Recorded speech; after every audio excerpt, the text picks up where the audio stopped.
Okay, સૌને પ્રણામ. જય જિનેન્દ્ર. બધા શિક્ષાતામાં હશો. આપણે દંડક પ્રકરણનો સ્વાધ્યાય કરીએ છીએ. સ્વાધ્યાય કર્યું પહેલા પંચપરમેશ્વરનું સ્મરણ કરી લઈએ. નમો અરિહંતાણમ, નમો સિદ્ધાણમ, નમો આયરિયાણમ, નમો ઉવચ્છાયાણમ, નમો લો એ સવસાહુનમ, એસો પૌંચ નમુકારો સર્વ પવપણાસનો મંગલાણમ ચ વેસિમ ઘટમમ હવરી મંગલમ. પુણ્યશાળીઓ, આપણે દંડક પ્રકરણમાં 24 દંડકમાં 24 દ્વારો કરી રહ્યા છીએ અને એમાં 8મું ઇન્દ્રિય દ્વાર એની વાતો કરી રહ્યા છીએ. જેમાં પેલું શરીર, અવગાહના, સંઘયન, સંજ્ઞા, સંસ્થાન, કષાય, લેસ્યા અને 8મું ઇન્દ્રિય દ્વાર. બરાબર ને? તો 8મું ઇન્દ્રિય દ્વારની આપણે વાતો કરી રહ્યા છીએ. બરાબર? તો લેસ્યા એટલે શું?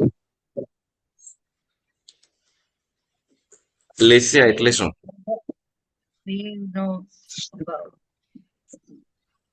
પોતાનો સ્વભાવ. પોતાનો સ્વભાવ. બરાબર ને? જીવનો. બરાબર ને?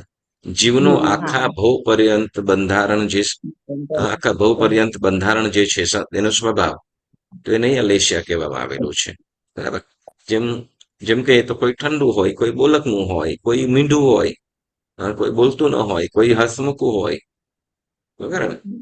વળી કોઈ ઉગ્ર હોય, કોઈ ઉતાવળું હોય, બરાબર, કોઈ શાંત હોય. તો અલગ અલગ જીવોના જે સ્વભાવો છે, તો એ સ્વભાવોને અહીંયા લેસ્યા કહેવામાં આવેલી છે. બરાબર? હવે આપણે આગળ ત્યાર પર લેસ્યા પછી આપણે ઇન્દ્રિય દ્વારા આપણે સમજી રહ્યા છે. ઇન્દ્રિય કેટલી છે? 5 ઇન્દ્રિય. બરાબર ને? કઈ કઈ?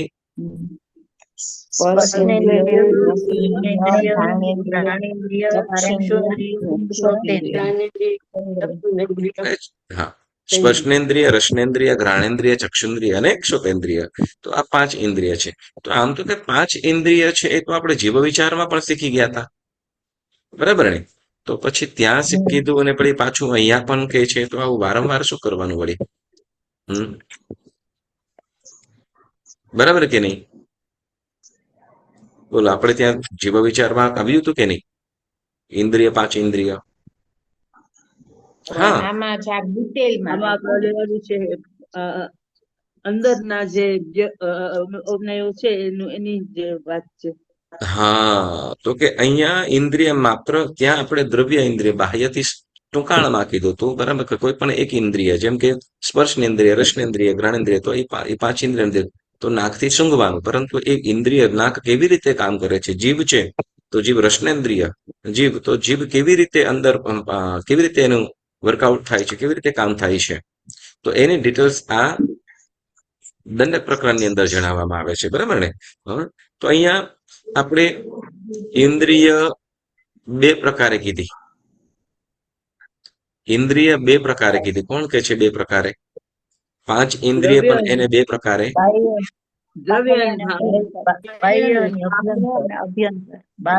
બાહ્ય અને અભ્યંતર. કઈ? બાહ્ય અને અભ્યંતર. બરાબર? તો બાહ્ય અને અભ્યંતર ઇન્દ્રિય છે. તો બાહ્ય ઇન્દ્રિય એટલે કઈ? દેખાવમાં જે છે દેખાય છે એ જે આપણને દેખાય છે. બરાબર ને? જેમ આંખ છે, તો આપણે આંખને બાહ્યથી આપણે જોઈએ છીએ કે ભાઈ શું કહેવાય કે અંદર બ્લેક બોલ જેવું છે. વળી નાકની અંદર આપણને જે દેખાતું છે, બે ભૂંગળીઓ, વળી જીભ આપણને દેખાતી છે. તો આ બાહ્ય. તો અભ્યંતર એટલે અંદર ઇન્દ્રિય શું કામ કરે?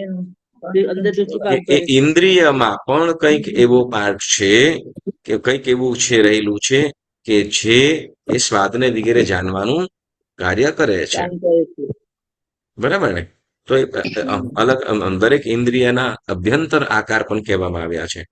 કોને કોને ખ્યાલ છે અભ્યંતર ઇન્દ્રિય કયા કયા આકાર છે? અસ્ત્ર જેવું છે. જીભ છે. બરાબર? જીભની અંદર છે, તો કેવો છે? અસ્ત્રાની ધાર જેવો આકાર વાળો. અસ્ત્રાની પછી મુદ્રાની ધાર જેવું છે તેમાં પછી જ્ઞાન તંતુ રહેલા છે. હા, જ્ઞાન તંતુઓ રહેલા છે, બરાબર ને? જે અભ્યંતર ઇન્દ્રિય છે એમાં જ્ઞાન તંતુઓ રહેલા છે, બરાબર ને? અભ્યંતર ઇન્દ્રિય જે જ્ઞાન તંતુઓ રહેલા છે એ તરત આત્માને સિગ્નલ આપે, બરાબર ને? અને આત્મા મન વડે એને જાણે છે. આત્મા એને મન વડે આત્મા જાણે છે અને મન વડે નક્કી કરે છે કે આ પદાર્થ કેવો છે. જીભથી ખાટો છે, મીઠો છે, ખારો છે, ગળ્યો છે, તીખો છે, તુરો છે વગેરે. તો એ રસને એ જાણવા માટે, બરાબર? તો જીભ તો બાહ્ય ઇન્દ્રિય શું કરે છે?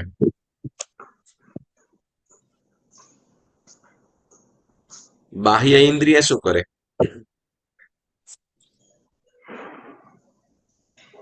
બાહ્ય ઇન્દ્રિયમાં તો ચક્ષુ આપણે આંખ જોઈ શકે ઈ થાય ને. હા, સ્પર્શ કરે, વાત જોઈ સ્પર્શ શકાય. કરે. કાર્ય શું કરે? કાર્ય શું એનું? એ સ્પર્શ કરે, સ્પર્શ કરી સ્પર્શ કરે, બરાબર છે. ખબર તો કે પડે તો બાહ્ય ઇન્દ્રિય ક્યાં? બાહ્ય ઇન્દ્રિયનું કાર્ય શું? તો કે અભ્યંતર ઇન્દ્રિય સુધીનું અભ્યંતર ઇન્દ્રિયને કનેક્ટ કરે. ઓકે, ચાલો. આ એડપ્ટર છે, બરાબર? લેપટોપનું એડપ્ટર છે. હવે એને જો આ એડપ્ટરને રાખે ડાયરેક્ટ અંદર નાખી દે તો શું થાય? ડાયરેક્ટ જે ફૂલ વોલ્ટેજ એ લેપટોપમાં નાખી દે તો શું થાય? કામ કરે. શું? હેલો, અવાજ આવે છે? હા, ધારો કે તમારો મોબાઈલ હોય, મોબાઈલનું ચાર્જર ન હોય, ચાર્જર સિવાય ડાયરેક્ટ તમે અંદર નાખી દો ફૂલ કરંટ વાળું, તો શું થઈ જાય? કામ ના લાગે. એ શું કામ શું ના લાગે? કરંટ તો એમાં જાય જ છે. અવાજ કઈ ના આવે. આ શું થાય? ઓછું સંભળાય. મને સંભળાય નહીં એટલે થાય જ નહીં ચાર્જ. અરે ભગવાન, સિમ્પલ છે. જો એડપ્ટર ન હોય તો લેપટોપ કે ચાર્જર ની ઓલું છે, ઓલું ડટું ન હોય તો એ મોબાઈલ ઉડી જાય ને લેપટોપ પણ બ્લાસ્ટ થઈ જાય, કેમ કે એનો હાઈ વોલ્ટેજ અંદર જો કરે, બરાબર?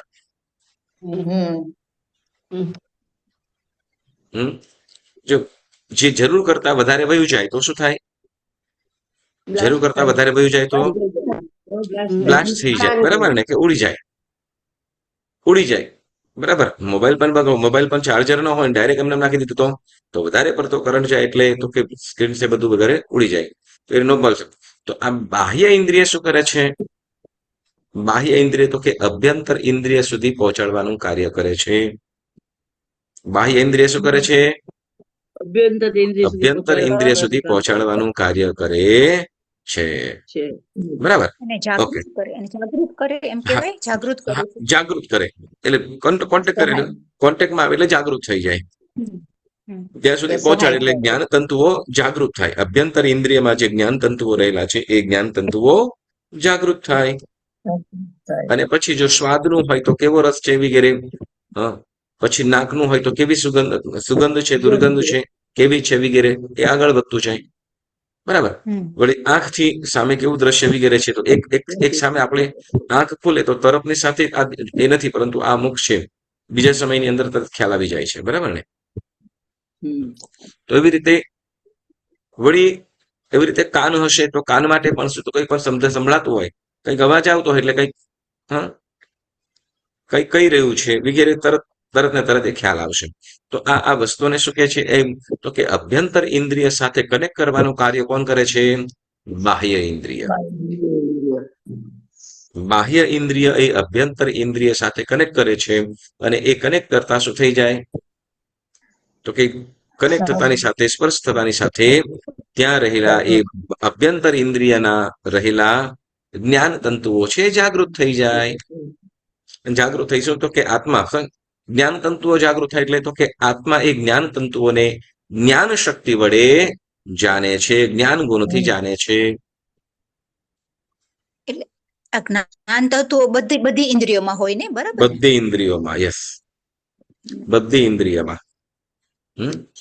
બધી ઇન્દ્રિયમાં રહે છે. ઓકે, હવે આપણે સહેજ તમારી સાથે પિક્ચર શેર કરું છું. ઓકે, અને આ 5 ઇન્દ્રિય કેવી રીતે વર્ક કરે છે એ આપણે છે જોઈએ.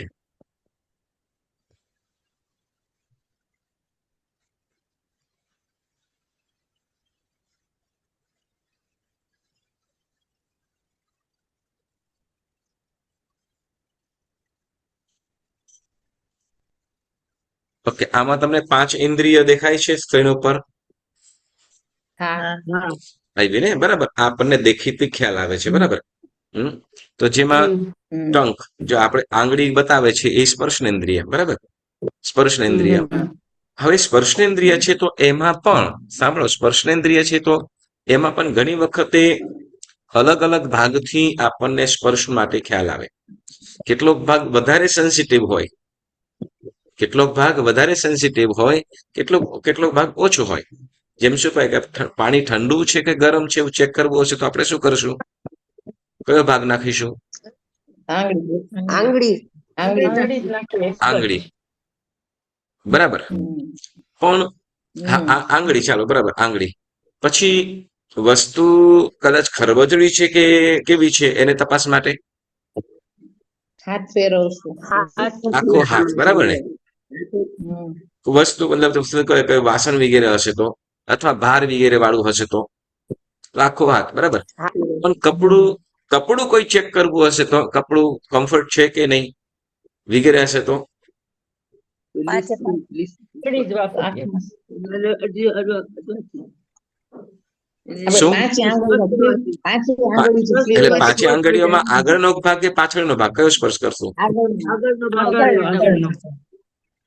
ને કપડું પહેરવાનું છે આપણે,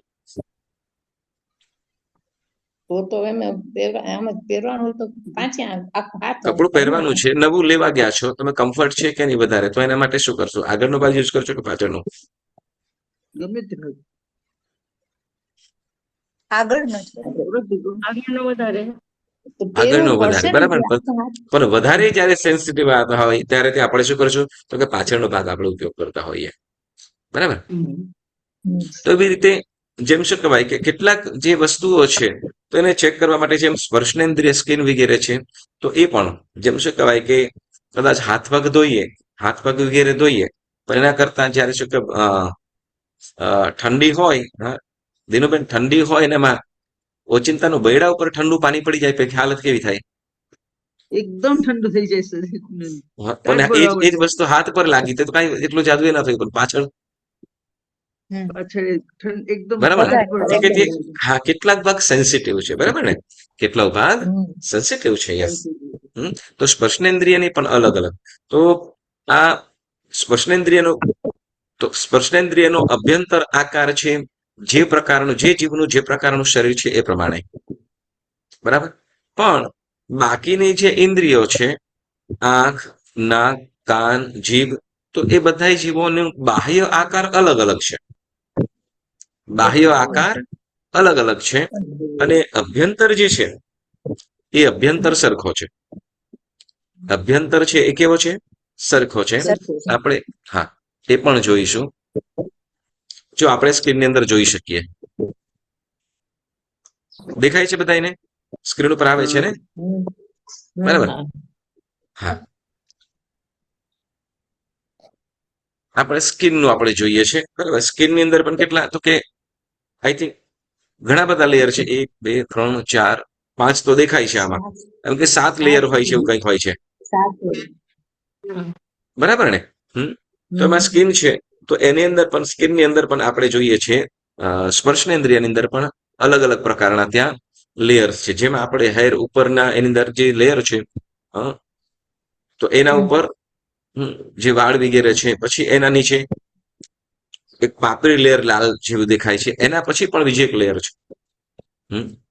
તો અને એની નીચે, બરાબર, એની નીચે જે ઓલા જે ઝીણા ઝીણા જેના લાઇન્સ જેવું દેખાય છે, બરાબર ને, લાઇન્સ વગેરે છે. તો એ બધું જેમ જેમ ખેંચાતું હોય કે ચબડાતું હોય કે ગમે તો અમુક એની અંદર જાય ત્યારે આપણને ખ્યાલ હોય છે કે શું કહેવાય કે કદાચ સુઈ વગર કદાચ ગોકાય, સોય વગેરે કદાચ ગોકાઈ જાય અંદર, બરાબર ને. તો બ્લડ વગેરે આવતું હોય અથવા કેવી રીતે એને ફીલ થતું હોય, દુખતું વગેરે હોય, તો અમુક પળ સુધી જતા રહે અમુક લેયર સુધી જતી રહે ત્યારે જ એ વેદના વગેરે થાય છે. હા, સ્પર્શનો ખ્યાલ આવે, બરાબર. તો એવી રીતે સ્કિનનો પણ અલગ અલગ, તો અભ્યંતર ઇન્દ્રિય પણ એની છે, પણ એનો દરેક જીવનો અલગ અલગ. જેમ છે અભ્યંતર ઇન્દ્રિય અંદર, જેમ કે આપણે મનુષ્યનું શરીરનો આકાર જુદો છે, બરાબર. હવે સર્પનો જીવ છે તો એના શરીરનો જીવ, એનો શરીરનો આકાર અલગ છે. ગાય, ભેંસ, જીરાફ, હાથી વગેરે છે તો એના શરીરનો આકાર અલગ છે. હવે જેવા પ્રકારનું શરીર એ પ્રકારે સ્કિન એટલે સ્પર્શનેન્દ્રિયનો, અભ્યંતર ઇન્દ્રિયનો આકાર અલગ અલગ આકારનો છે, બરાબર. પણ પછી રસનેન્દ્રિય કહીએ, બરાબર, રસનેન્દ્રિય કહીએ તો રસનેન્દ્રિય આપણે જોઈ શકીએ જેમાં ટંક, બરાબર ને, ટંક. હા, હવે ટંક છે તો એની અંદર આપણે વચ્ચે જોઈ શકીએ છીએ કે નાનું સરખું અહીંયા આકાર આપણને દેખાય, નાની સરખી લાઈન,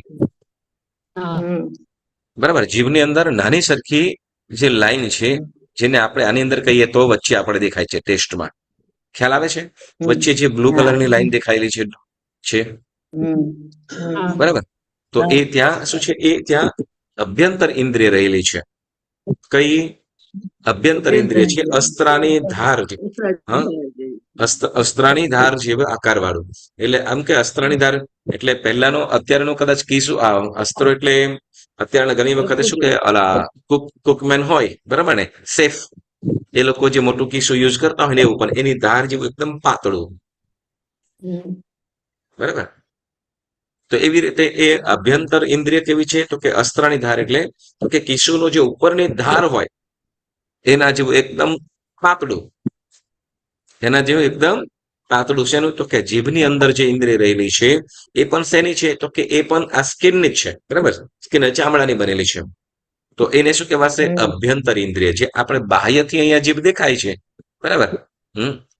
તો એ બાહ્ય જીભ થઈ, બાહ્ય રસનેન્દ્રિય, અને એની અંદર જે સાવ એકદમ પાતળી લાઈન છે તો એને શું કહેવાશે? તો કે અભ્યંતર રસનેન્દ્રિય, અભ્યંતર રસનેન્દ્રિય. હવે આ જે છે એને દ્રવ્ય ઇન્દ્રિય કહેવાશે. શું કહેવાશે?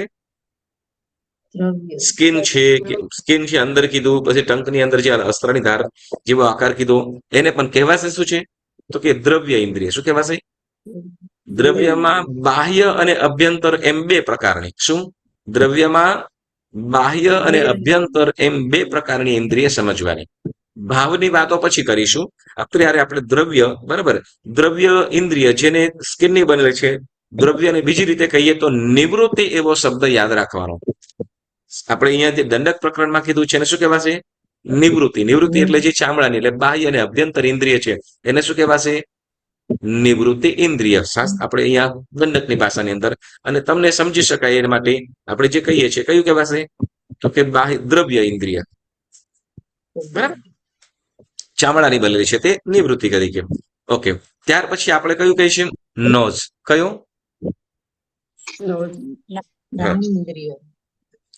નોઝ એટલે નાક, ઘ્રાણેન્દ્રિય, બરાબર ને, ઘ્રાણેન્દ્રિય. હવે ઘ્રાણેન્દ્રિય છે તો ઘ્રાણેન્દ્રિયનો બાહ્ય આકાર બધાને ખબર છે, નાકનો બાધાનો આપણે ખ્યાલ છે અલગ અલગ, બરાબર. બધાનો, હા, પણ અભ્યંતર ઇન્દ્રિય છે નો સ્મેલ, એનું નાકનું કાર્ય છે સ્મેલ, ગંધ લેવાનું, ગંધ, સુગંધ કે દુર્ગંધ, બરાબર. ઓકે, હવે એ આપણે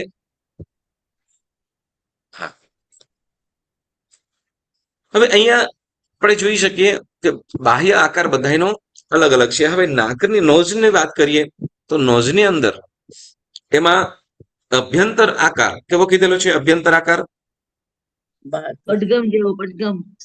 હા, પડગમ જેવો. વાદ્ય, વાઘની વાદ્ય, હા, વાદ્ય જેવો. પડગમ એટલે નગારું હોય ને, નગારું એના જેવું, પણ એની નાનું સાઈઝ, નગારાથી નાની સાઈઝ, એ અભ્યંતર ઇન્દ્રિય છે. આપણે અહીંયા જોઈ શકીએ છીએ. હા, આપણે અંદર જે આજે સેન્સિટિવ શું કહેવાય, ઓલું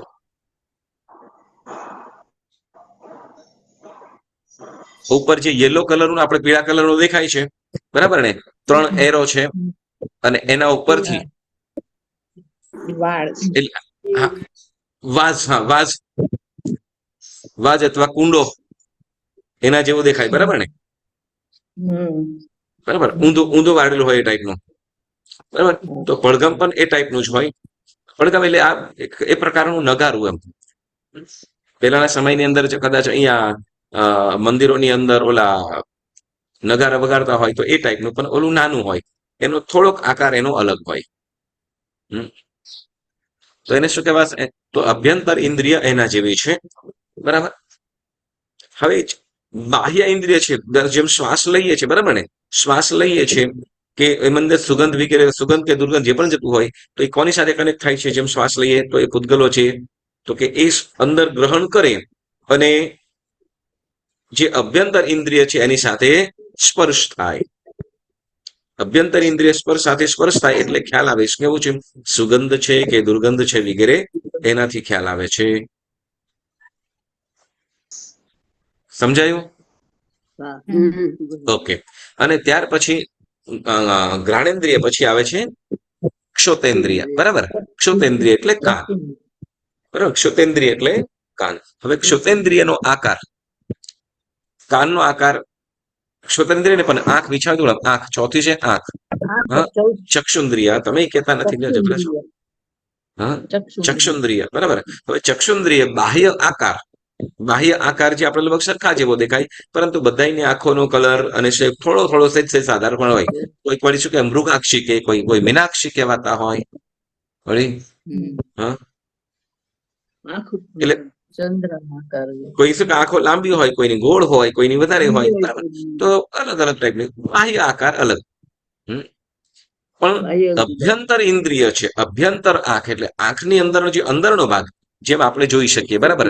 જેમ હવે અહીંયા જે આપણે જોઈ શકીએ છીએ એ કેવું છે, તો કે આપણે જે આંખ છે, જે આપણે કાળા ડોળા જોઈએ છે કે, બરાબર, તો એની અંદર ઇન્ટરનલ ભાગ કેવો છે અંદરનો, તો એની આપણે વાત જણાવીએ. આપણે ત્યાં કીધું છે કેવું, તો કે મસૂરની દાળ કે અર્ધચંદ્રના આકાર જેવો, એમ કીધેલો છે ને આકાર. હા, તો એમાં આપણે રીતસરનો આપણે જોઈ શકીએ છીએ, બરાબર ને? રીતસરનો, હા, અર્ધચંદ્ર જેવું અથવા મસૂરની દાળ જેવું જે આપણે આ જોઈ શકીએ છીએ અહીંયા, બરાબર. તો એ શું કે બાહ્ય ઇન્દ્રિય, જેમ શું કહેવાય કે સેજ પણ હવે જોવાનું કાર્ય અંદરથી થતું હોય, હવે પરંતુ અંદરમાં જે છે એ બાહ્ય આંખ છે શું કરે છે, તો કે એ પિક્ચર્સ જેમ લેન્સ, બરાબર ને, લેન્સ જેમ કામ કરતું હોય એમ એ અંદરનું બધું કામ કરતું હોય. દૂર હોય તો એને જોવા માટે જેમ વધારે ફોકસ કરતા હોઈએ, બરાબર ને, ફોકસ કરતું હોય તો આંખો અને આ જે કીકી જે બ્લેક છે એની અંદર ફેરફાર થતા હોય. તો એ ઇન્ટરનલ એટલે અભ્યંતર, આંખની અંદર પણ અભ્યંતર ઇન્દ્રિય કાંઈક અલગ છે, જેનો આકાર અહીંયા મસૂરની દાળ કે મસૂરની દાળ જેવો આકાર કહેવામાં આવેલો છે, બરાબર. અને ત્યાર પછી વાત આવે છે કાન. ત્યાર પછી આવે છે વાત શેની, તો કે કાન એટલે ક્ષોતેન્દ્રિય, બરાબર ને. ક્ષોતેન્દ્રિય, હવે ક્ષોતેન્દ્રિય આપણે કાન બધાના શું કહેવાય, કોઈના મોટા હોય, કોઈના નાના પાન હોય, એવી રીતે હોઈ શકે, બરાબર. વળી પશુઓ છે તો એના દરેકના કાન અલગ અલગ, બરાબર ને. હા, ઘોડાના કઈક અલગ રીતે, જીરાફ હશે તો અલગ, ગાય ભેંસ હશે તો અલગ, બકરી હશે તો અલગ, કૂતરાના અલગ, બરાબર. આકાર બધા એના કાનના અલગ અલગ રહે છે, બરાબર ને. પરંતુ એ બાહ્ય, પણ અભ્યંતર જે ઇન્ટરનલ જે બોડી ઇન્ટરનલ જે પાર્ટ છે કાનનો, તો એ લગભગ બધાનો સરખો છે, બધાનો સરખો છે. તો એને કેવું કહેવામાં આવ્યું છે, તો કે કદમના પુષ્પ સરખો. કેવો? કદંબના પુષ્પ સરખો. હવે જુઓ, આપણે કાન છે તો કાનને આપણે જેવું અવાજ, કેટલોક અવાજ ગ્રહણ કરે, બરાબર ને, કેટલોક અવાજ ગ્રહણ કરે છે. અને પછી હવે જો વધારે વોલ્યુમ હોય તો શું, તો કે અંદરમાં પણ શું થાય, તો કે અંદરમાં પ્રોબ્લેમ પણ થઈ શકે, કાનના પડદા વગેરે ફાટી જાય. એમ કે એનો મતલબ શું, તો કે જે અંદર જે માપસરનો જે અવાજ જાય એના કરતા વધારે અવાજ જાય તો અંદર જે અભ્યંતર ઇન્દ્રિય છે એને નુકસાન કરી દે. હવે જો અભ્યંતર ઇન્દ્રિય નુકસાન થાય, અભ્યંતર ઇન્દ્રિય નુકસાન થાય એટલે શું થાય, તો કે અંદર પછી બેરાશ આવી જાય, એ ઇન્દ્રિય કામ કરતું બંધ થઈ જાય, સાંભળવાનું બંધ થઈ જાય. તો કે જે અથવા કંઈ પણ ન હોય છતાં પણ ધીમે ધીમે શું કહેવાય સંભળાવાનું ઓછું થતું હોય તો બની શકે શું તો કે ત્યાં એ અભ્યંતર ઇન્દ્રિય છે એમાં કંઈક વચ્ચે કઈ ડિસ્ટર્બન્સ આવી જતું હોય અથવા કઈ એવું અંદર કાનની અંદર ગળી ગયું હોય અથવા જે કાન જે એ પણ શેની છે સ્પર્શનેન્દ્રિયની કાન છે એ પણ બનેલું છે શેનું સ્પર્શનેન્દ્રિય બરોબર ને સ્પર્શનેન્દ્રિયનું હવે ત્યાં પણ કઈ પણ રીતે કોઈ પણ ઝુરીઓ વગેરે તો કે ઝુરકીઓ વગેરે પણ પડી જાય તો પણ શું થાય તો કે સંભળાવાનું ઓછું થઈ જાય અથવા બંધ પણ થઈ જાય બરાબર તો કે એ અભ્યંતર ઇન્દ્રિય જે અભ્યંતર ઇન્દ્રિય જે સાંભળવા માટેના જે સેન્સ છે જે જ્ઞાન તંતુઓ છે જ્ઞાન તંતુઓ બરાબર એ અવાજને ગ્રહણ ન કરી શકે એટલે અભ્યંતર ઇન્દ્રિય કામ ન કરે એટલે પણ સંભળાવાનું બંધ થઈ શકે અથવા ઓછું થઈ શકે તો એ અભ્યંતર ઇન્દ્રિય જેને અહીં આપણે કહેવામાં છે એનો આકાર કેવો કીધો છે કદંબના પુષ્પ સરખો કેવો હા જે આપણે અંદર આની અંદર જોઈ શકીએ જેમાં શું કહેવાય બ્લુ સરખો અને એ અલગ અલગ છે બરાબર તો એ અભ્યંતર ઇન્દ્રિયનું આપણને અહીંયા જણાવે છે કદમના પુષ્પ એટલે આપણે કદમ પુષ્પ સરખ એટલે આમ જોઈએ તો નરગીસ જે અહીંયા ફૂલ છે ને એ ટાઈપના બરાબર હવે એનું આપણે જો અહીંયા વિશેષ અંદર રીતે જોવા જઈએ તો આમાં આપણને થોડો ખ્યાલ આવશે બરાબર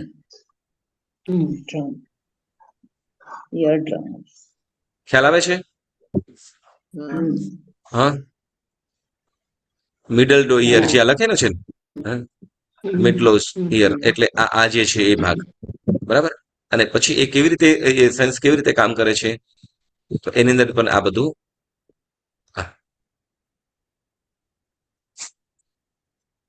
આપણે આની અંદર આપણે જોઈ શકીએ અને ત્યાર પછી જો આ આભ્યંતર ઇન્દ્રિય છે બરાબર આ આભ્યંતર ઇન્દ્રિય છે અને ત્યાર પછી એ જ્ઞાન તંતુઓ ત્યાં રહેલા છે અને એ કોની પાસે તો કે સોલ પાસે સોલને કનેક્ટ કરે છે અને જીવને કનેક્ટ કરી એટલે જીવ જ્ઞાન તંતુઓ જ્ઞાન ગુણ દ્વારા જીવ આ અવાજને ઓળખે છે જાણે છે બરાબર તો એ રીતે અહીંયા અભ્યંતર કાન વગેરે અભ્યંતર ઇન્દ્રિયો રીતે કામ કરે છે હવે જુઓ અહીંયા કદાચ આપણે જે જીભ છે બરાબર ને જીભ છે તો જીભને પણ જીભ છે તો એ પણ આપણે જે ટેસ્ટ આપણે જાણતા હોઈએ તો અભ્યંતર ઇન્દ્રિયો કેવી રીતે કામ કરે અને બાહ્ય જે જીભ છે એ પણ જ્ઞાન તંતુઓને જાણવા માટે અલગ અલગ પાર્ટ્સનો ઉપયોગ કરે છે કદાચ ખ્યાલ આવશે તમને વંચાય છે ને બધાની સ્કીન ઉપર વંચાય છે કે થોડું નાનું છે ને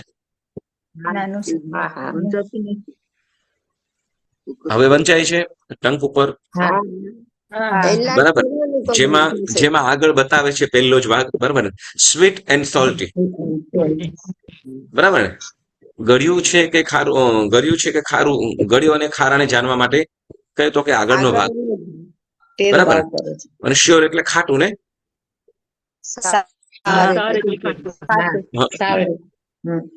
નહીં બાજુમાં સોલ્ટ એટલે ખાટું પણ આજુબાજુમાં છે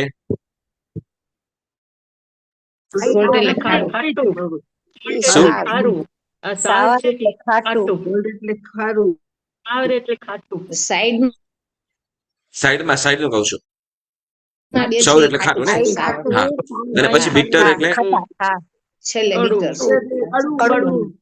કડવું હા બરાબર અને ઉમામી એવું કંઈક લખે છે એટલે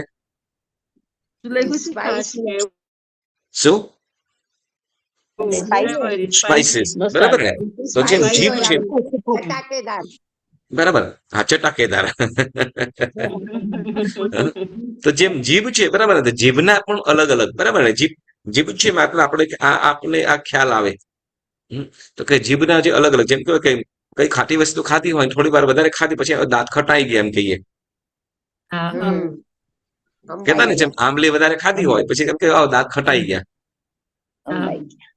બરાબર વળી શું કહેવાય સ્પાઇસીસ વગેરે હોય તો એ પ્રમાણે અને જેમ કેવાય કડવું હોય બરાબર કડવું કઈ વસ્તુ ખવાયું હોય પછી આ બહુ કડવું લાગ્યું તે વખત અંદર બરાબર તો આ જેમ જીભ છે તો જીભના પણ આની અંદર કેટલા તો કે આપણને 6 ભાગ જોવા મળે છે બરાબર ને કે જે અમુક વસ્તુઓ છે અમુક એની અંદરથી આપણને ટેસ્ટ વધારે ખ્યાલમાં આવતો હોય છે 5 ભાગ બરાબર તો એ પ્રમાણે અહીંયા એ આપણને જાણવા મળે. આ દંડક પ્રકરણની અંદર પણ કહેવામાં આવેલું છે, બરાબર, કે આપણે જે અભ્યંતર ઇન્દ્રિય છે, બરાબર, જીભની અંદર, હવે આ મતલબ જીભની અંદર જે 5 વિભાગ કરેલા છે, એ તો કે ત્યાં જે સેન્સ રહેલા છે એ અમુક અમુક ટેસ્ટ સ્વાદને જાણવાનું કામ કરે છે, બરાબર. અમુક અમુક વધુ વધુ ટેસ્ટ સ્વાદ વગેરેને જાણવાનું કરતું હોય છે. તો એ ત્યાં જ્ઞાન તંતુઓ એને જાણવા માટેના જ્ઞાન તંતુઓ એના માટેના છે ત્યાં, અથવા એ બીજા પણ છે પણ એની ત્યાં રહેલા છે એ જ્ઞાન તંતુઓ વધારે ત્યાં કામ કરતા હોય અમુક અમુક સ્વાદને પકડવા માટે, બરાબર. તો એના દ્વારા શું કરે છે તો કે જ્ઞાન તંતુઓ ત્યાં ત્યાં સ્પર્શ થતા એ જ્ઞાન તત્વો વિશેષ જાગૃત થાય અને એ સ્વાદને જાણે, અનુભવે. તો અનુભવે કોણ છે તો કે આત્મા. જ્ઞાન ગુણથી અનુભવે કોણ છે? આત્મા, બરાબર. તો આ રીતે આપણે શું કીધું 5 ઇન્દ્રિય જીભની અંદર. પછી આપણે અહીંયા સ્કિનની પણ વાત કરે છે, એના લેયર જેમ હાથ છે તો એની અંદર પણ અલગ અલગ કોઈ ટચ જરાક ટચ જે વેન્સ છે, વેન્સની નીચે પણ રહેલા છે, જેના જેના બબલ્સ જેવું દેખાય આપણે. તો એ શું છે તો કે ત્યાં એક અભ્યંતર ઇન્દ્રિય છે અને ત્યાં જ્ઞાન તંતુઓ રહેલા છે. એટલે એનાથી ખ્યાલ આવે ઠંડુ, ગરમ, ચીકણું, હલકું, ભારે વગેરે, બરાબર. હવે આ બધી આપણે બાહ્ય અને અભ્યંતર આ બંને ઇન્દ્રિયની વાત કરી. એ ઇન્દ્રિય કેવી છે? નિવૃત્તિ અથવા દ્રવ્ય. કઈ ઇન્દ્રિય કહેવાશે? નિવૃત્તિ. નિવૃત્તિ અથવા દ્રવ્ય. બેમાંથી કોઈ પણ શબ્દ યુઝ કરતો ખ્યાલ આવશે, તમને ખ્યાલ આવી જવો જોઈએ, બરાબર. જે આ સ્કિનને બનેલી છે એને દ્રવ્ય અથવા નિવૃત્તિ. પણ અહીંયા દંડકની અંદર આપણે નિવૃત્તિ એવો શબ્દ આપેલો છે, બરાબર. આ બધી ઇન્દ્રિય શું કીધું? દ્રવ્ય ઇન્દ્રિય કીધું. શું કીધું? દ્રવ્ય ઇન્દ્રિય. શું કીધું આ બધાને? દ્રવ્ય ઇન્દ્રિય. હવે ઇન્દ્રિયનો ઉપયોગ ખ્યાલ આવી ગયો, બરાબર ને? ઇન્દ્રિયનો ઉપયોગ તો આપણને ખ્યાલ છે. નાકથી તો કે સુગંધ કે દુર્ગંધ, જીભથી તો કે ખાવાનું બોલવાનું, સ્કિનથી તો બરાબર. તો હવે ભાવ ઇન્દ્રિય એટલે શું? બરાબર. ભાવ ઇન્દ્રિય એટલે તો કે ભાવ ઇન્દ્રિય એટલે તો કે જ્ઞાનાવર્ણીય અને દર્શનાવર્ણીય કર્મના ક્ષયોપશમથી જે એ ઇન્દ્રિયોમાં પદાર્થને જાણવાની શક્તિ ઉત્પન્ન થયેલી છે. એટલે જે જ્ઞાન તંતુઓ છે એ જ્ઞાન તંતુઓ કેટલા તીવ્ર, એ જ્ઞાન તંતુઓમાં મળેલી જે શક્તિ છે એને શું કહેવાશે? ભાવ ઇન્દ્રિય. ફરીથી કાન છે, અભ્યંતર ઇન્દ્રિય પણ છે, બરાબર. પરંતુ સાંભળવાની શક્તિ બધાની અલગ અલગ હોય છે. બધાની અલગ અલગ હોય છે કે બધાની એક સરખી હોય? અચ્છા, કોઈ એવું પણ બોલે કે જન્મજાત બિચારું બેરું હોય એવું પણ હોય. કોઈ કદાચ ઓછું સાંભળતું હોય એવું પણ હોય.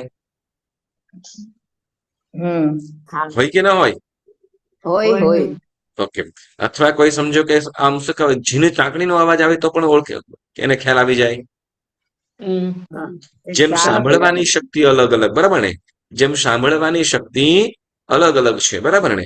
એ જે સાંભળવાની શક્તિ જે જ્ઞાન તંતુઓ છે, કાન જે છે બધું ગ્રહણ કરે જ છે. કાન બધું ગ્રહણ કરે જ છે, અભ્યંતર ઇન્દ્રિય સુધી પહોંચાડે પણ છે. ત્યાં ગ્રહ સ્પર્શ પણ થાય છે, ત્યાં સ્પર્શ પણ થાય છે. પણ એ સ્પર્શ જે જ્ઞાનાવર્ણીય અને દર્શનાવર્ણીય કર્મના ક્ષયોપશમથી જે મળેલી શક્તિ છે એ ઓછી વધતી છે, માટે ત્યાં વધારે ઓછું થાય છે. સમજાયું? આપણને જે શરીરની અંદર આ ઇન્દ્રિયોમાં જે શક્તિ મળી છે, ઇન્દ્રિયોમાં જે શક્તિ મળી છે શેના આધારે મળી છે? જ્ઞાનાવર્ણીય અને દર્શનાવર્ણીય કર્મના ક્ષયોપશમના આધારે. જ્ઞાનાવર્ણીય અને દર્શનાવર્ણીય કર્મના ક્ષયોપશમના આધારે આપણને આ શક્તિઓ મળેલી છે. એટલે જે જ્ઞાન તંતુઓ જાગૃત થાય, બરાબર ને? અભ્યંતર ઇન્દ્રિય સુધી પહોંચાડ્યું. દ્રવ્ય ઇન્દ્રિય શું કર્યું? બાહ્ય ઇન્દ્રિય શું કર્યું? અભ્યંતર ઇન્દ્રિય સુધી એની સાથે કનેક્ટ કરી દીધું, બરાબર? એટલે તેની સાથે કોન્ટેક્ટ પહોંચાડ્યો. પરંતુ હવે ત્યાં રહેલા જે જ્ઞાન તંતુઓ છે, ત્યાં રહેલા જ્ઞાન તંતુઓ છે, તો એ જ્ઞાન તંતુઓ શું કરે છે? તો એ જ્ઞાન તંતુઓમાં ગ્રહણ કરવાની જે શક્તિ મળેલી છે તો એને શું કહેવાશે? ભાવ ઇન્દ્રિય. થોડું ઘણું સમજાયું? હા ઓકે. હવે એ રીતે આપણે આંખ, બરાબર ને? આંખ છે, બરાબર છે, બરાબર. પણ શું કહેવાય કે કદાચ નંબર છે અથવા કોઈને ઓછું દેખાય છે, સાવ ઝાંખું દેખાય છે, આવું બની શકે? હા હા હવે કોઈ વખત કોઈ જીવ જન્મજાત પ્રજ્ઞાચક્ષુ એટલે અંધ હોય, કોઈને ઓછું વધતું પણ દેખાય, કોઈકને શુદ્ધ સ્પષ્ટ પણ દેખાય, બરાબર. તો સ્પષ્ટ ચોખ્ખું દેખાય છે, ઇન્દ્રિય બરાબર છે, અભ્યંતર ઇન્દ્રિય બરાબર છે. પણ હવે કોઈ જીવો એવા પણ છે કે શું કહેવાય કે બાહ્યથી આંખ જોઈએ તો કમ્પ્લીટ કંઈ પણ ફરક ન દેખાય, એકદમ શું કહેવાય આંખ પણ બાહ્ય કઈ ખબર પણ નથી દેખાતું એવું પણ ખ્યાલ ના આવે, પરંતુ એ અંધ છે. આવું કેમ? તો કે એની અંદર જે કદાચ અને ઓપરેશન દ્વારા પણ, હવે આ યસ ઓપરેશનની વાત કરી, હવે મેન વસ્તુ આવી જાય કે કદાચ એવું બને કે કદાચ કોઈ અંધ હતું અને કોઈ બીજા જીવની આંખ બેસાડીને એને દેખતો થઈ ગયો, આવું બને કે ના બને? બને. ઓકે. પણ એની આંખ છે તો એની આંખની અંદર કઈ ખબર નથી પડતી, કેમ કે ઇન્દ્રિય પણ બરાબર છે. હવે જો બીજાની આંખ બેસાડીને કદાચ જોવામાં આવતું હોય તો એનું કારણ શું? તો કે ઇન્દ્રિય છે બારેથી આમ દેખાય છે કમ્પ્લીટ, પરંતુ તો કે અભ્યંતર ઇન્દ્રિય છે, એ ઇન્દ્રિય અભ્યંતર જે ઇન્દ્રિય છે એમાં કંઈક ને કંઈક પ્રોબ્લેમ છે કે જેના કારણે જે વિઝન થવું જોઈએ એ થઈ શકતું નથી. બાહ્ય ઇન્દ્રિય બરાબર છે પણ અભ્યંતર ઇન્દ્રિયની અંદર કંઈક પ્રોબ્લેમ છે. પણ એવું પણ બને, સાંભળજો, હવે એવું પણ બને કે અભ્યંતર ઇન્દ્રિય પણ બરાબર હોય, બધું કમ્પ્લીટ હોય, બરાબર, છતાં પણ ન જોઈ શકતો હોય ત્યારે તો કે સમજવાનું શું? તો કે જ્ઞાનાવર્ણ્ય અને દર્શનાવર્ણ્ય કર્મના ક્ષપ શું વધુ તીવ્ર ઉદયના કારણે તો કે અભ્યંતર ઇન્દ્રિયો છે એની શક્તિ, એની પાસે વિઝન શક્તિ, જોવાની શક્તિ છે નહીં. જો ઓપરેશન, આંખનું ઓપરેશન શેનું કરી શકે? તો કે જે બાહ્ય અને અભ્યંતર ઇન્દ્રિય છે એનું ઓપરેશન થઈ શકે, પરંતુ જે ભાવ ઇન્દ્રિય છે, જે કર્મના સમય મળતી જે શક્તિ છે એનું ઓપરેશન થઈ શકતું નથી. કેમ? તો કે એનું ઓપરેશન તો માત્ર કર્મ જ કરી શકે, એનું ઓપરેશન તો માત્ર કર્મ જ કરી શકે. હવે પણ એમ તમે કહો કે સમજો કે એની બીજી આંખો કોઈકની બેસાડીને તો કે ત્યાં શું? તો કે એની દ્રવ્ય ઇન્દ્રિયની અંદર ક્યાંક પ્રોબ્લેમ છે, બાકી બાહ્ય અને અભ્યંતર ઇન્દ્રિય છે એનો પ્રોબ્લેમ છે, ભાવ ઇન્દ્રિયને કામ કરે છે, એની શક્તિ છે, એની વિઝનની શક્તિ છે. તો એ રીતે દ્રવ્ય અને બાહ્ય અને અભ્યંતર ઇન્દ્રિય છે, એમાં અભ્યંતર ઇન્દ્રિયનું ઓપરેશન વગેરે થતું હોય અને એમાં પણ જો એની અંદર પણ જો કર્મના ક્ષમના કારણે કદાચ કર્મના ઉદયે કદાચ વિઝન ન હોય તો ડોક્ટર પણ એની આંખ બેસાડી શકે નહીં.